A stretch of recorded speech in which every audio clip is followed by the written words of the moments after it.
Welcome বন্ধুরা, design Bangla art চ্যানেলে আপনাকে স্বাগতম। তো বন্ধুরা, আজকে আমরা শিখব একটি হার্ড ফাইল কিভাবে জেপিজি বা পিএনজিতে রূপ দিতে হয়। তো সেটা হতে পারে ইলাস্ট্রেটর অথবা ফটোশপ।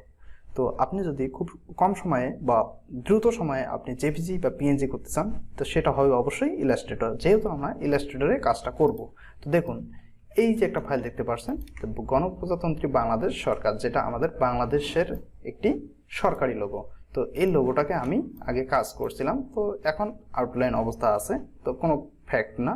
তো আপনি যে কোনো ডিজাইন যদি কাজ করেন, সেটাকে আপনার পার্টিকে বা ক্লায়েন্টকে বা বায়ারকে দেখানোর জন্য বা স্যাম্পল প্রুফ হিসাবে আপনাকে জেপিজি বা পিএনজি করে দিতে হবে। তো এই সকল সমস্যার জন্য আমরা খুব সহজে আজকে শিখে নেব যে এটা কিভাবে জেপিজি বা পিএনজি করবেন, তাও আবার ইলাস্ট্রেটরে।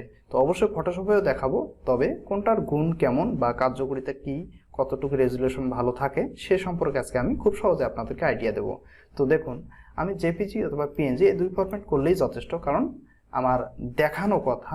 তো সেজন্য আমি সর্বপ্রথম কোন কাজটা করব, দেখুন আমার এই যে ফাইলটা যা আছে আমি দেখুন আর্টবোর্ডে রাখছি, ঠিক আছে। তো অবশ্যই আপনি যদি এই ফাইলটিকে জেপিজি বা পিএনজি করতে চান, অবশ্যই আপনি আপনার এইটাকে আর্টবোর্ডের মাঝখানে রাখবেন। তো দেখুন, এখানে আমার আর্টবোর্ড এইটা, ঠিক আছে। ওকে, তো সর্বপ্রথম আমাদের কাজ হচ্ছে আর্টবোর্ডের মাঝখানে রাখা। ওকে, তো এখন আমি আর্টবোর্ড রাখার পর এটাকে জাস্ট কি করব, আমি কিবোর্ড থেকে সংক্ষেপে কন্ট্রোল শিফট অল্টার চাপবো। কন্ট্রোল শিফট অল্টার চেপে এস অ্যালফাবেট ক্লিক করব। দেখুন, আমার কিন্তু পুরোই বোর্ডটা চেঞ্জ হয়ে গেল, মানে আমার যে স্ক্রিনে একটা পপ আপ বক্স চলে আসলো, সেটা হলো save for web. Save for web নামে একটি উইন্ডো চলে আসলো। তারপর এখানে দেখুন, আপনি আপনার ইচ্ছে অনুযায়ী আপনি একটা নাম দিতে পারেন। তো দেখুন, ধরুন আমি এখানে একটা জেপিজি হাই নামে দিয়ে দিলাম, ঠিক আছে। তারপর এখানে আপনার জেপিজি হবে নাকি পিএনজি হবে সেটা আপনি এখানে সিলেক্ট করে দিন। তারপর এখানে আপনি দেখুন মিডিয়াম নেবেন, হাই নেবেন, ভেরি হাই, ম্যাক্সিমাম। তো এখানে আপনি জাস্ট সিলেক্ট করে দেবেন। তো ধরুন আমি এটাকে ম্যাক্সিমাম অথবা হাই দিতে পারি। তো ধরুন আমার এখানে হাই সিলেক্ট আছে, হাই দিলাম।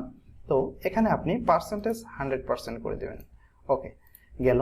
তারপর আপনি আপনার এই যে বোর্ডটা, এটাকে হোয়াইট রাখতে চান নাকি অন্য কিছু রাখতে চান। তো দেখুন, আমি একটু যদি এটাকে চেঞ্জ করে দিই, তাহলে আমার কি আসবে দেখুন, এখানে অরিজিনাল আমার কিন্তু ঠিক এরকম, যেখানে একটা পিএনজি ব্যাকগ্রাউন্ডের মতো দেখা যাচ্ছে, ঠিক আছে। তো এটা, তো আপনি অবশ্যই এটাকে হোয়াইটে রাখুন, সমস্যা নেই। তো দেখুন, অরিজিনাল এবং অপটিমাইজ, মানে অপটিমাইজ করার আমি এখানে যে কাজটা করলাম সেই অনুযায়ী আমার এখানে ভিউ দেখাচ্ছে, ঠিক আছে। তারপর এখানে আপনি আপনার সাইজটা একটু আলাদা করেও নিতে পারেন, কোনো প্রবলেম নাই। তো এখান থেকে ক্লিপ টু আর্টবোর্ড, এখন টিক মার্কটা আমি উঠাই দিই। দেখুন এখানে একটা কি কাজ দেখতে পারেন। তো বন্ধুরা, আপনার সকল মানে পুরো আর্টবোর্ডটা জুড়ে, মানে আর্টবোর্ডের বাইরেও যদি কোনো টেক্সট থাকে বা ডিজাইন থাকে, আপনি যদি এই ক্লিপবোর্ড এই টিক মার্কটা উঠাই দেন, তাহলে আপনার সবগুলোকে মিলে ধরে কিন্তু একটা ক্রপ সিস্টেম হয়ে যাবে। তো আপনারা যদি এভাবে করতে চান, অবশ্যই এভাবে করবেন। তো এটা হচ্ছে ফিট টু বোর্ড, মানে সেই সিস্টেমে, মানে যত রকমের টেক্সট বা ডিজাইন আছে সবগুলোকে মিলে নিয়ে একটি ক্রপ সিস্টেম হচ্ছে। তো আসলে এভাবে ক্লায়েন্টকে দেখানোর ভালো না। চারদিক দিয়ে যদি সমান একটা বর্ডার বা মার্জিন থাকে, চারদিক দিয়ে সমান আকারে বর্ডার থাকবে বা হোয়াইট থাকবে, তাহলে ব্যাপারটা ভালো হয়, তাই না।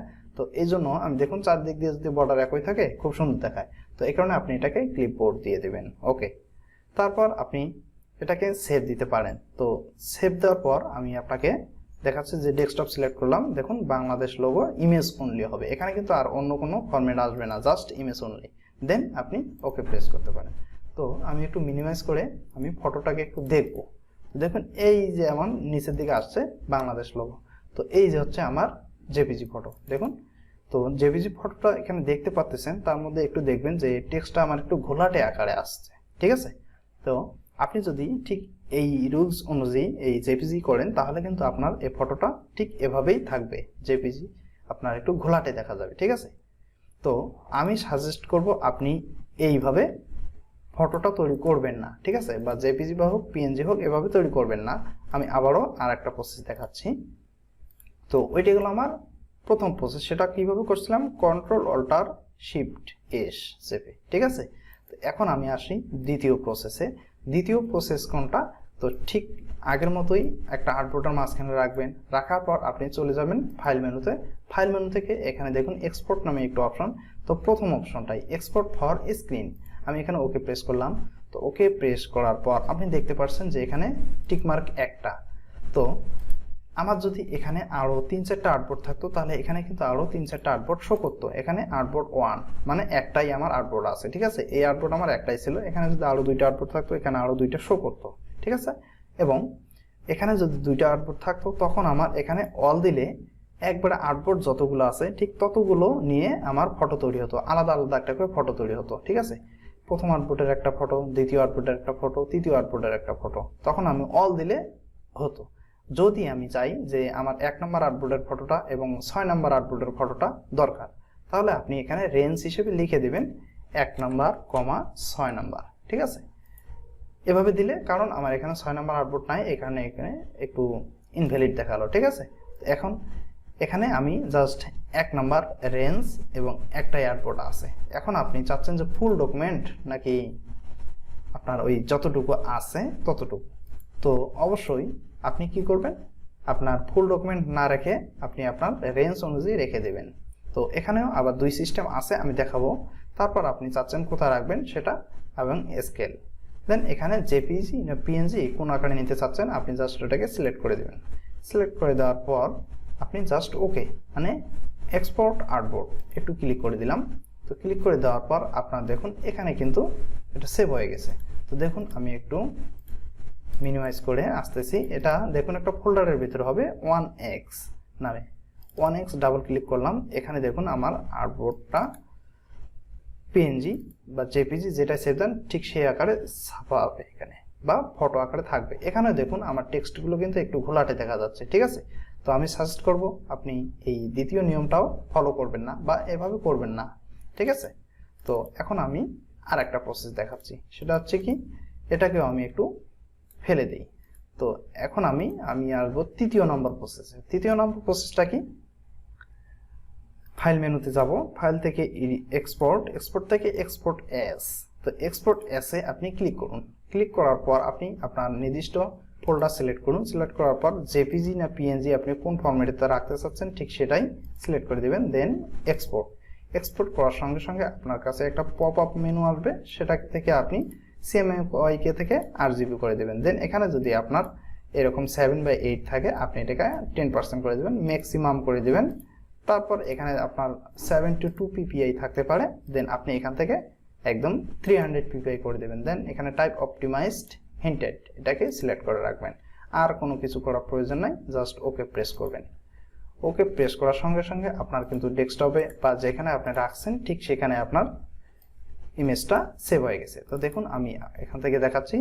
তো বন্ধুরা আমি এর আগেও বললাম যে আমার যতটুকু প্রয়োজন ঠিক ততটুকু আমি ছবি জেপিজি করব। তো এখানে দেখুন আমার আর্টবোর্ডে যতটুকু কাজ ছিল বা আর্টবোর্ডের বাইরেও যদি থাকতো সেটাই আমার জাস্ট ক্রপ আকারে এখানে জেপিজি হয়ে গেছে। কিন্তু এখানে একটা জিনিস ফলো করুন, আমার টেক্সট কিন্তু একদম 100% রেজুলেশনে চলে আসছে, ঠিক আছে।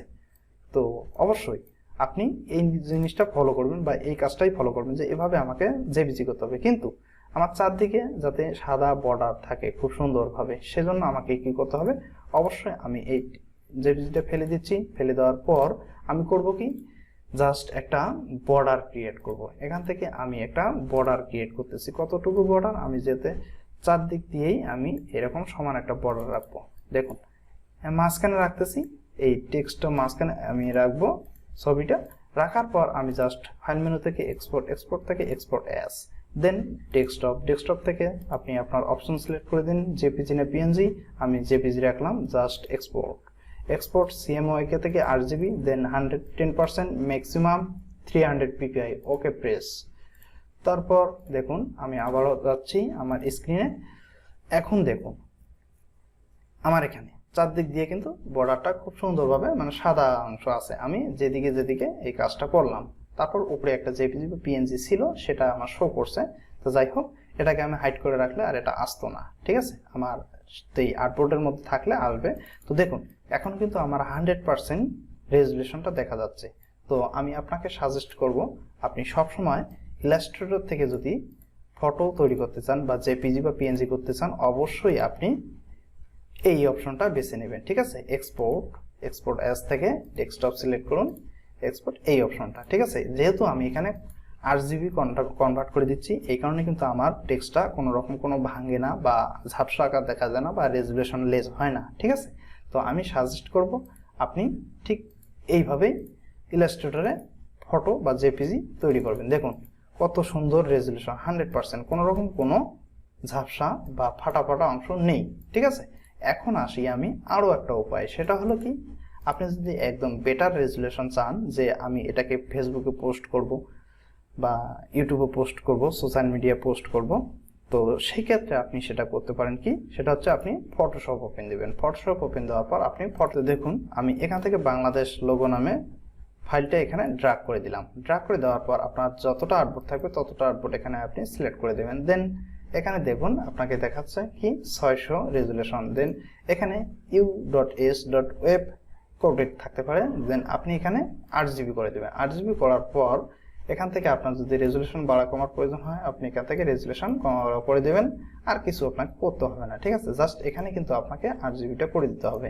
এখন ওকে প্রেস করার সঙ্গে সঙ্গে আপনার দেখুন আর্টবোর্ডে খুব সুন্দরভাবে আপনার ওই কাজটা চলে আসছে একদম পিএনজি আকারে। আপনি আপনার চাহিদা অনুযায়ী এটাকে ক্রপ করে নেবেন যতটুকু আপনি রাখতে চাচ্ছেন। তো দেখুন আমি চারদিক দিয়ে একটু সাদা ভালো বর্ডার রাখবো। দেখুন খুব সুন্দরভাবে কিন্তু আমি রাখলাম। ওকে, এখন ইন্টার প্রেস করলাম। ইন্টার প্রেস করার পর দেখুন আমার এইটাই যথেষ্ট। তো আপনি যদি চান যে এখানে আপনার ব্যাকগ্রাউন্ড পিছনে কোনো রকম কোনো কালার রাখবেন, অথবা আপনি যদি হোয়াইট ব্যাকগ্রাউন্ড রাখতে চান সেটাও রাখতে পারবেন, কোনো প্রবলেম নাই। আপনি যদি অন্য কালার দিতে চান আপনি দিতে পারবেন, কোনো সমস্যা নেই, ওটা আরেকদিন দেখাবো। জাস্ট এটাকে আমি করব কি জেপিজিতে সেভ দেবো। ঠিক আছে, তো আমি কি করবো, Ctrl+Shift+S চাপবো, অথবা আপনি এখান থেকে জাস্ট ফাইল মেনু থেকে সেভ অ্যাজ দিয়ে আপনি রাখতে চাচ্ছেন কোথায়। এখন পিএসডি ফরম্যাট, এখানে জেপিজি রাখবেন নাকি পিএনজি রাখবেন, কোনটাতে রাখতে চাচ্ছেন, এই পিএনজি এবং এখানে জেপিজি। তো আমি জেপিজিতে আপনাকে দেখাচ্ছি। ঠিক আছে, এখন আমি সেভ দেব। ওকে, এখন দেখুন আর আমার এখানে কিছু করতে হবে না, জাস্ট ওকে প্রেস করার সঙ্গে সঙ্গে আমার কিন্তু এই ছবিটা এখানে তৈরি হয়ে গেছে। তো দেখুন আমি যে এখানে এইমাত্র ছবিটা তৈরি করলাম, এখানে দেখুন আমার রেজুলেশন কিন্তু একদম 100%, কোনো রকম কোনো ভাঙা নেই বা ঝাপসা নেই, যাহা ছিল তাহাই আছে। ঠিক আছে, তো আমি সাজেস্ট করব আপনাকে যদি একদম বেটার কোয়ালিটি লাগে তাহলে আপনি ফটোশপে তৈরি করবেন এই জেপিজি ফটোটা বা পিএনজি। ঠিক আছে, তো পিএনজি করতে গেলে কিভাবে পিএনজি করতে হয় এটাও একটু দেখাই। তো একই নিয়মে আপনি এখানে সেভ অ্যাজ দেবেন। সেভ অ্যাজ দেওয়ার পর ডাউনলোড অপশন বা ডেস্কটপ অপশন যেটাতে আপনি রাখতে চাচ্ছেন, দেন পিএনজি ফরম্যাট। তো এখন আমি একটু সেভ দিয়ে দেবো। ওকে প্রেস। তো দেখুন পিএনজি কীরকম দেখা যায়, এই যে পিএনজিটা দেখুন এখানে আমার যেহেতু মনিটর স্ক্রিনটা আমি ব্ল্যাক সিস্টেম করে রাখছি, এই জন্য ব্ল্যাক দেখা যাচ্ছে। কিন্তু আপনার যে মনিটরটা আছে ওটা যদি হোয়াইট আকারে থাকে তখন কিন্তু আপনার এটাকে হোয়াইট আকারে দেখা যাবে। বা আপনি যে কোনো ডিজাইনের উপর নিয়ে যান না কেন, তখন এটাকে জাস্ট এই যে ট্রান্সপারেন্ট সিস্টেম, কোনো রকম কোনো ব্যাকগ্রাউন্ড থাকবে না। ঠিক আছে, এখানে কোনো রকম কোনো ব্যাকগ্রাউন্ড নেই, জাস্ট আমার এই বর্ডার লেখা এই বাংলাদেশ মানচিত্র রাউন্ড এটাই আছে, কোনো রকম কোনো ব্যাকগ্রাউন্ড নাই। ঠিক আছে, তো বন্ধুরা আজকে আমি মনে করি যে আপনারা খুব সুন্দর একটি কাজ শিখলেন, যেটা আপনাকে প্রতিনিয়ত দরকার হয় যে ইলাস্ট্রেটরে কিভাবে জেপিজি বা পিএনজি তৈরি করতে হয়, বা বেটার কোয়ালিটির জন্য আপনি কিভাবে ফটোশপে এই ছবিটা তৈরি করবেন। তো বন্ধুরা আমি সাজেস্ট করব আপনাকে, যদি একদম হাই কোয়ালিটি বা বেটার কোয়ালিটি দরকার তাহলে আপনি ফটোশপ থেকে করবেন, এবং যদি আপনার একটু কম দরকার হয় বা কোনো রকম কোনো সমস্যা নাই, একটু লেস কোয়ালিটি দিলে, তাহলে অবশ্যই আপনি এখান থেকে আপনার ওই এক্সপোর্টের এই দ্বিতীয় অপশনটা ইউজ করবেন, এক্সপোর্ট অ্যাজ। তো বন্ধুরা আশা করি আপনারা যদি ভিডিওটি স্কিপ করে না থাকেন তাহলে খুব সুন্দরভাবে বুঝতে পারছেন, এবং আরও নিত্য নতুন খুব সুন্দর শর্টকাট ভিডিও পাওয়ার জন্য আমার চ্যানেলটি সাবস্ক্রাইব করে রাখুন। তো ধন্যবাদ, ভালো থাকুন, সুস্থ থাকুন, গুড বাই।